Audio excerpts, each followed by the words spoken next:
فين؟ فين؟ إني كنت جنبه على السرير قبل ما يموت، ويا ريتني ما كنت. قال لي كلمة واحدة بس هي اللي مضايقاني.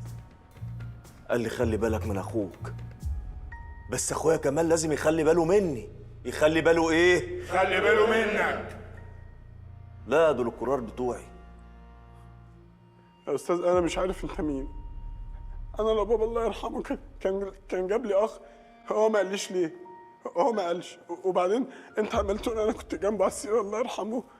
لو كده انا كنت شفتك، لان انا ما فرقتش بابا لحظه. هو مش أبوك الله يرحمه قبل ما يموت قعد في المستشفى أسبوعين، والزيارة كانت ممنوعة من 6 ل6؟ ايوه. أنا بقى بالنسبة لي الممنوع مرغوب، بيحلو في عيني. طب انا ليه بابا ما قاليش؟ عايز تعرف ما قالكش ليه؟ يا ريت. هقول لك، بس مش دلوقتي، امتى طيب؟ في أوان أوانها. ايه اوانها دي؟ هاتوا على العمليات. لا انا مش عايز من ده. في نفسك. لا عشان